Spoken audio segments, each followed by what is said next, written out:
नमस्कार दोस्तों, साहित्य आर्नव यूट्यूब चैनल पर आप सभी का स्वागत है। हमने सुभद्रा कुमारी चौहान की उनका परिचय पढ़ा था पिछले वीडियो में। परिचय के साथ में हमने वीरों का कैसा हो बसंत इस कविता का भी अध्ययन किया था। अब आज हम जलियांवाला बाग में बसंत ये कविता पढ़ने जा रहे हैं।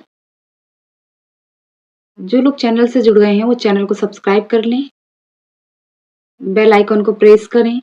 वीडियो को आप जैसे ही देखने बैठते हैं वैसे ही लाइक कर दीजिए। वीडियो बहुत से लोग देखते हैं लेकिन आप लोगों के लाइक मुझे नहीं मिलते, तो कम से कम लाइक कर दीजिए। साथ में इनकी एक और कविता प्रसिद्ध जो है, जिसके नाम से ही ये जानी जाती है, झांसी की रानी। कविता बहुत सरल शब्दों में है, उसके कुछ महत्वपूर्ण बिंदु आप देख लीजिएगा, और अगर वह कविता भी बनानी है तो मुझे कमेंट कर दीजिएगा, तो उस कविता पे भी एक वीडियो बना दूंगी। चलिए हम देखते हैं जलियांवाला बाग में बसंत। इससे पहले हमने सुभद्रा कुमारी चौहान की एक काव्य संकलन पढ़ा था, त्रिधारा। ये त्रिधारा जो काव्य संकलन है 1930 के आसपास इसका प्रकाशन है। इसमें 3 कवियों की रचनाएं हैं। त्रिधारा जो काव्य संकलन है, एक तो सुभद्रा कुमारी चौहान, दूसरा माखनलाल चतुर्वेदी,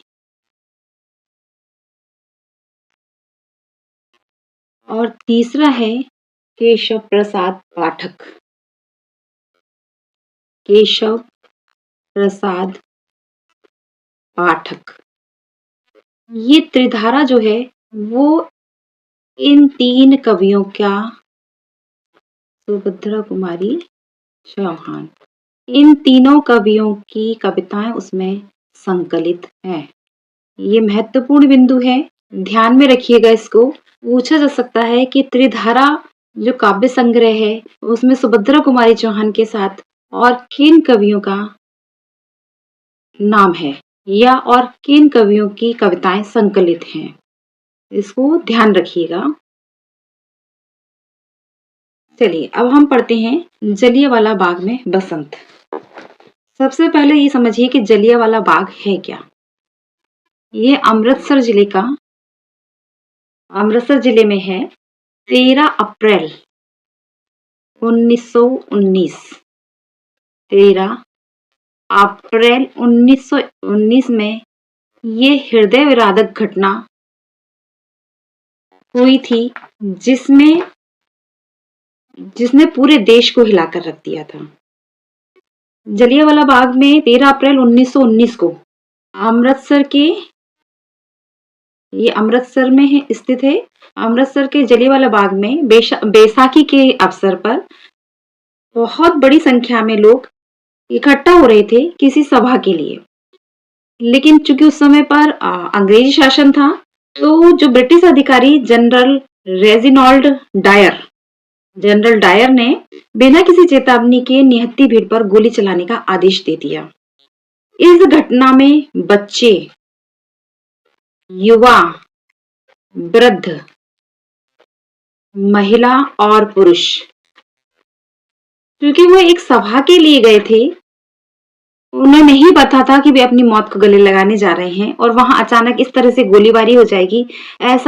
इनमें से ऐसे किसी भी आयु वर्ग का व्यक्ति नहीं है जिसने वहां पर गोली ना खाई हो। सैकड़ों लोग इस उसमें मारे गए। आज भी यह स्थान राष्ट्रीय स्मारक के रूप में प्रसिद्ध है। इस स्थान पर जब बसंत आता है तो देखिए कवित्री की भावनाएं क्या है कि यहाँ पर जब बसंत आएगा तो किस प्रकार से आएगा। हम यहाँ पर देखते हैं जलियांवाला बाग में बसंत। यहाँ कोकिला नहीं काक है शोर मचाते, काले काले कीट भ्रमर का भ्रम उपजाते। यहाँ पर जो कवित्री है वे कह रही हैं कि ये स्थान ऐसा है। कौन सा स्थान? जलियांवाला बाग। यह स्थान इतने दुखों को, इतने शोक को अपने में समेटे हुए है कि यहाँ पर कोयल की कूक सुनाई नहीं देती। कोयल की कूक नहीं है बल्कि कौओं की कर्कश ध्वनि जो है वो यहाँ पर हमें सुनाई देती है, जो कि दुख का शोर। उनका भी शोर कैसा है? उसमें दुख व्याप्त है, दुख का शोर सुनाते हैं। और जो यहाँ पर काले काले कीड़े उड़ते हुए दिखाई देते हैं। ऐसा लगता है कि वह भौरों का क्योंकि जो भौरे होते हैं वह काले होते हैं, तो ऐसा भ्रम हो जाता है कि वह भौरे हैं। और ये जो काला रंग है, ये किसके लिए, यह काला रंग जो है वह किस चीज के लिए उपयोग में लाया गया है? कुरूपता को दिखाने के लिए, शोक को दिखाने के लिए। ये यहाँ पर काले कीट जो हैं भ्रमर के समान भ्रम उपजाते हैं। ये इस स्थान की उस कुरूपता को, उस शोक को व्यक्त करते हैं, ये जो घटना यहाँ पर हुई थी। कलियां भी अधखिली मिली हैं कंटक पुल से, बे पौधे बे पुष्प शुष्क हैं अथवा झुलसे। यहाँ पर कलियां पूरी खिलने से पहले ही जो कलियां थी, कलियां किसका प्रतीक है? यहाँ पर जो कलियां हैं यहाँ पर बच्चों का प्रतीक है।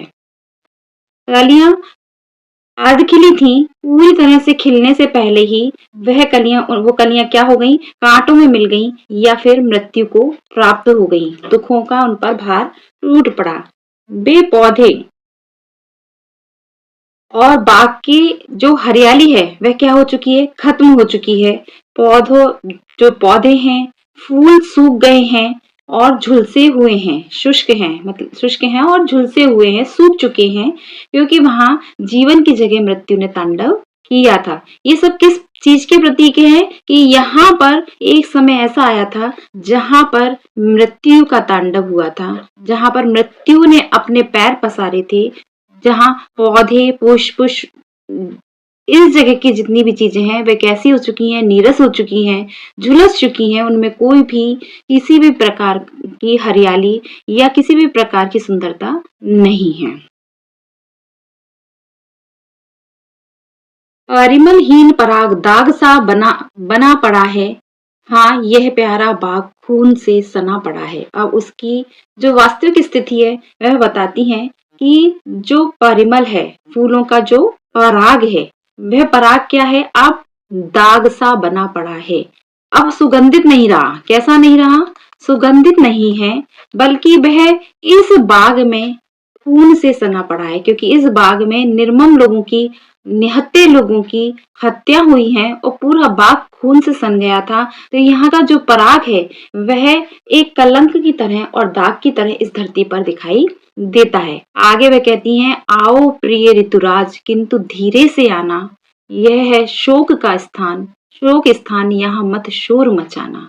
वो कहती हैं कि चूंकि ऋतुएं तो कोई भी घटना घट जाए, समय कभी नहीं ठहरता है, समय हमेशा परिवर्तनशील है। घटना के बाद में जब बसंत ऋतु आ रही है तो वह उससे कहती हैं कि ऋतुराज, बसंत को ऋतुराज कहा जाता है। बसंत उत्साह का प्रतीक है, बसंत ऊर्जा का प्रतीक है, बसंत हरियाली का प्रतीक है। तो वह उस बसंत से क्या कह रही हैं कि ऋतुराज बसंत तुम यहाँ आओ, लेकिन तुम्हारे आने की गति कैसी होनी चाहिए? धीमी होनी चाहिए। यह है शोक स्थान, यहाँ मत शोर मचाना। यह शोक स्थल है, यहाँ पर सैकड़ों लोगों ने अपनी जान गंवाई है बिना किसी कारण। तो यहाँ पर क्योंकि बसंत जब आता है तो कोयल गीत गाने लगती है, चारों तरफ हरियाली हो जाती है। तो वो कह रही हैं कि यहाँ पर तुम आकर बिल्कुल भी शोर नहीं मचाना, किसी भी प्रकार की ऐसी आवाज नहीं आना चाहिए जिससे यहाँ के स्थान की जो शांति हो वो भंग हो। वायु चले पर मंद चाल से उसे चलाना, दुख की आहें संग उड़ाकर मत ले जाना। वायु चले क्योंकि उस समय पर बसंत में बसंती हवा चलती है, क्योंकि यह ऋतु परिवर्तन की सूचना होती है। ऋतु परिवर्तन होता है, ऋतु परिवर्तन में उस समय पर जो हवा चल रही है तो वह बसंत ऋतु से कह रही है कि यह हवा कैसी चले? धीमी चाल से, थोड़ी धीमी धीमी चाल से उस हवा को चलाना। क्यों? क्योंकि इस शोक स्थल में तेज हवा का कोई काम नहीं है। दुख की आहें संग उड़ा कर मत ले जाना।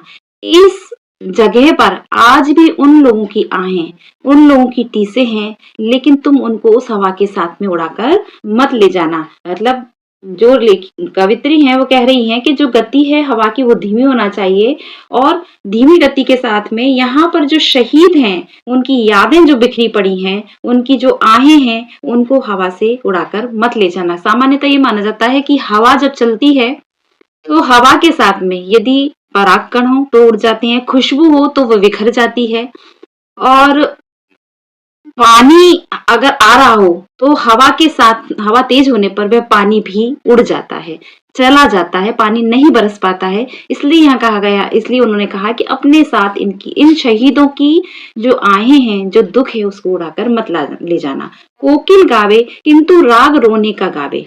कोयल चूंकि बसंत ऋतु है, कोयल अपने स्वभाव के अनुसार गाएगी, लेकिन उसका राग कैसा होना चाहिए? वह दुख में डूबा हुआ होना चाहिए, रोने के गीत होना चाहिए।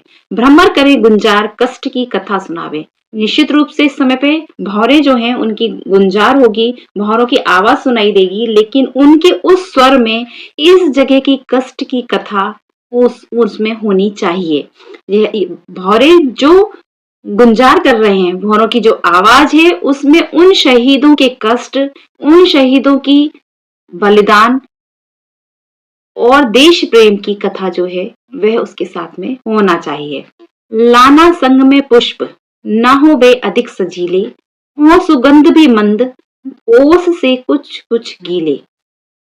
अब वह आगे कहती हैं कि लाना संग में पुष्प, क्योंकि बसंत ऋतु है, बसंत ऋतु के आगमन पे फूल जो है वह अधिक फूलने लगते हैं, सब जगह हरियाली दिखाई देती है, सरसों फूल जाती है।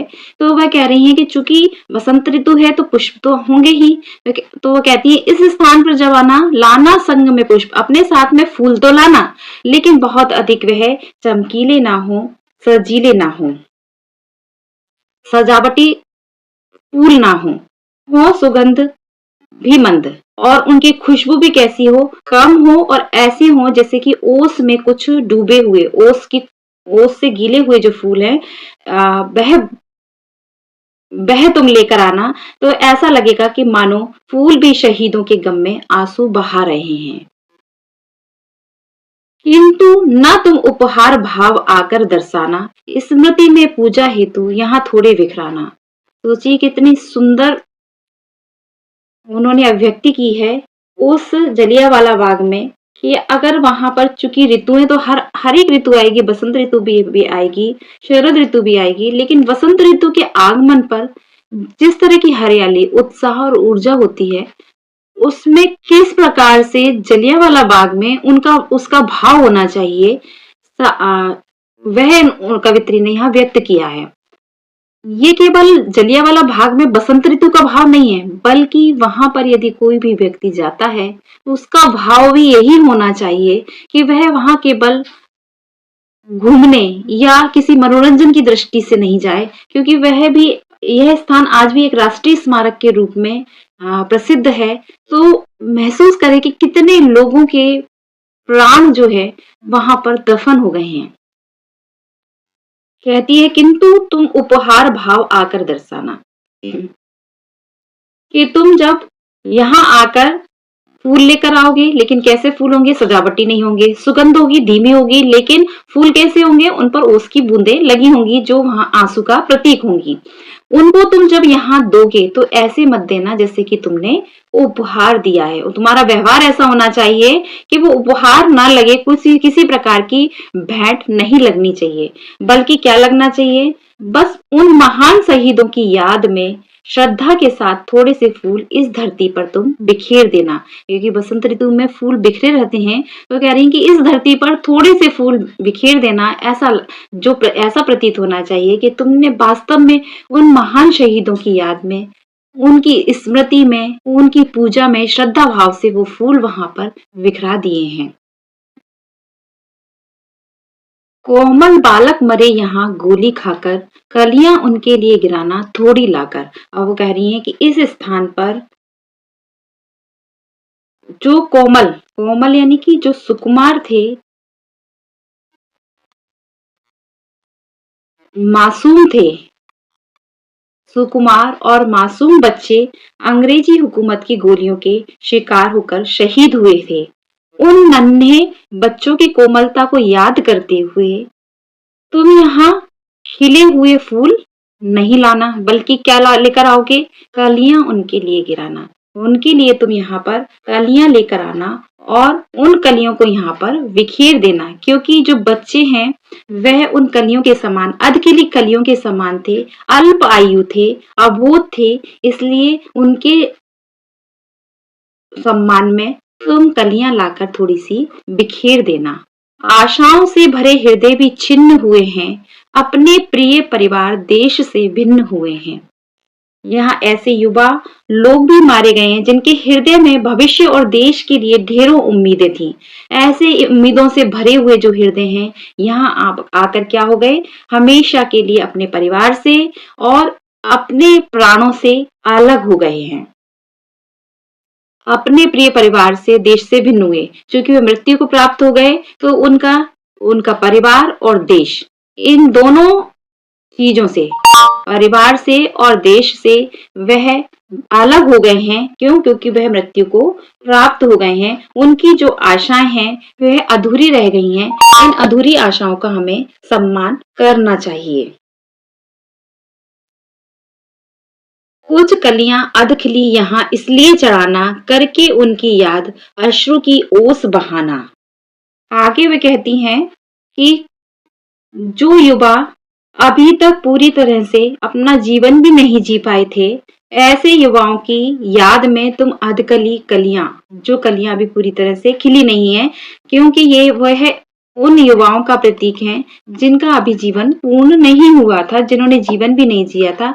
उनके लिए अधकली कलियां जो हैं वो तुम यहाँ पर लेकर आना, उनके ऊपर चढ़ाने के लिए, उनकी याद अश्रु की ओस बहाना। और वह कलियां कैसी होनी चाहिए? ओस ओस से गीली होनी चाहिए, ताकि ऐसा लगे कि उन शहीदों को, उन युवाओं को प्रकृति इस प्रकार से भावपूर्ण श्रद्धांजलि दे रही है जिसमें आंसू भी बहा रही है। इस तरह की कलियों को तुम ओस की बूंदों में डुबाकर लाना, ताकि वह लगे कि आंसू, प्रकृति भी आंसू बहाकर उन्हें श्रद्धांजलि दे रही है। तड़प तड़प कर वृद्ध मरे हैं गोली खाकर, शुष्क पुष्प कुछ वहां गिरा देना तुम जाकर। यहाँ पर केवल बालक और युवा ही नहीं मृत्यु को प्राप्त हुए हैं, बल्कि ऐसे वृद्ध जो स्वतंत्रता का सपना देख रहे थे, जो देश को आजाद कराने का सपना देख रहे थे, वह बुजुर्ग भी तड़प तड़प कर यहाँ पर शहीद हो गए, क्योंकि उन्हें भी नहीं बख्शा गया, उन्हें भी गोली मार दी गई। अपने जीवन के अंतिम पड़ाव में उन्होंने वो जिस संघर्ष का प्रतीक है, उस संघर्ष के प्रतीक के रूप में तुम यहाँ पर शुष्क पुष्प, शुष्क यानी सूखे, तुम सूखे फूल लाकर उन्हें अर्पित कर देना। क्यों? क्योंकि वो कैसे थे? बुजुर्ग थे, वृद्ध थे, इसलिए यहाँ पर सूखे हुए फूल लाकर यहाँ उन्हें अर्पित करना, उन्हें श्रद्धांजलि देना। यह सब करना, किंतु बहुत धीरे से आना, यह है शोक स्थान, यहाँ मत शोर मचाना। वह कह रही हैं कि यह सब जो ऊपर उन्होंने कहा कि ना तो हवा तेज होनी चाहिए, ना कोयल का गीत मधुर होना चाहिए, ना ही सुगंधित पुष्प होना चाहिए, सजीले पुष्प होना चाहिए, बल्कि क्या होना चाहिए? सूखे फूल होना चाहिए। इन सबको तुम लेकर आना, ये सब काम तुम्हें करना है, लेकिन कैसे करना है? बहुत धीरे से आना, क्योंकि जब व्यक्ति किसी के यहाँ शोक के लिए जाता है तो वह ऊर्जा में भर के नहीं जाता है। आप भी बहुत सी जगह पे जहाँ किसी के यहाँ गमी होती है, हम लोग जाते हैं तो हम बिल्कुल शांत भाव से जाते हैं। तो वह बसंत से कह रही है कि तुम्हें यहाँ भी, चूंकि ये शोक स्थल है, इसलिए यहाँ पर तुम्हें बहुत धीरे से आना है, यहाँ मत शोर मचाना, लेकिन तुम्हें कोयल को लेकर नहीं आना है, यहाँ किसी भी प्रकार का शोर नहीं मचाना है, क्योंकि यह स्थल उन निहत्थे लोगों की, उन शहीदों की याद है, उन शहीदों की याद में है, जहां पर केवल शांति है, वहां पर शोर की कोई जगह नहीं है, इसलिए तुम्हें यहाँ पर शोर नहीं मचाना चाहिए। ये हो गई उनकी पूरी की पूरी कविता। इस कविता में आपको जो प्रतीक हैं वह ध्यान में रखना है। जैसे बच्चों के लिए कलियों का प्रतीक है, बच्चे, कलियां। वृद्धों के लिए शुष्क पुष्प,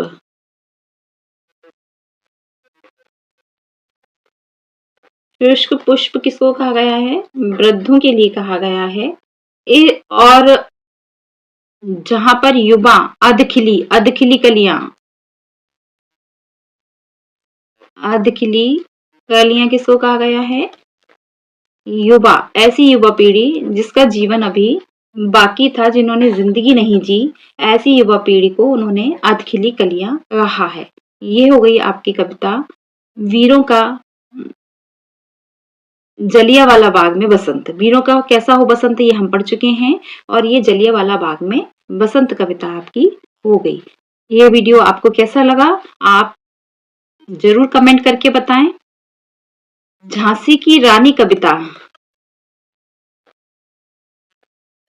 ये बहुत सरल और बहुत ही तेजस्वी कविता है। उस कविता में कुछ फैक्ट आप देख लीजिएगा, जैसे कि झांसी की रानी का नाम देखिएगा, बचपन का नाम क्या था, किस नाम से पुकारा जाता था। बचपन का नाम उनका मनु था, छबीली नाम से उन्हें पुकारा जाता था। इस तरह के जो प्रश्न हैं, उनकी आयु कितने वर्ष की थी, उनकी सहेलियां कौन कौन सी थी, मतलब जिस समय पर लोग गुड्डे गुड़ियों से खेलते थे उस समय पे वह तलवार तलवार चलाना, कृपाण से, इनसे खेलना पसंद करती थी। तो इस तरह के जो छोटे छोटे प्रश्न हैं, वह प्रश्न जो आपको देख लेना है उस कविता में। अगर फिर भी ऐसा लगता है तो हम एक वीडियो और ले आएंगे और उस कविता को हम पढ़ लेंगे। लेकिन सामान्य तौर पर पढ़ने पर ही वो कविता समझ में आ जाती है, तो उसको देख लीजिएगा, नहीं तो फिर देखते हैं अपन। तब तक के लिए आप स्वस्थ रहिए, मस्त रहिए और अपनी तैयारी में व्यस्त रहिए। देखिए एक चीज और है, क्योंकि अभी तक एमपीपीएससी एपी के फॉर्म फिल होना शुरू नहीं हुए हैं, कारण जो भी रहा हो, 12 जुलाई की डेट उसमें दी गई है। जो विज्ञापन निकला था उसमें 12 जुलाई परीक्षा की डेट दी गई थी रिटन एग्जाम के लिए। तो इस पर दिमाग मत लगाइए कि ये पेपर होगा या नहीं, ये होगा, ये निश्चित है। कब होगा?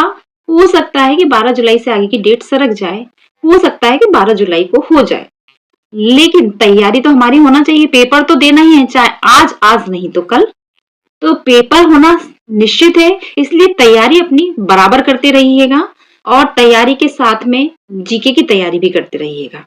चलिए अगले वीडियो में हम फिर मिलेंगे, तब तक के लिए धन्यवाद।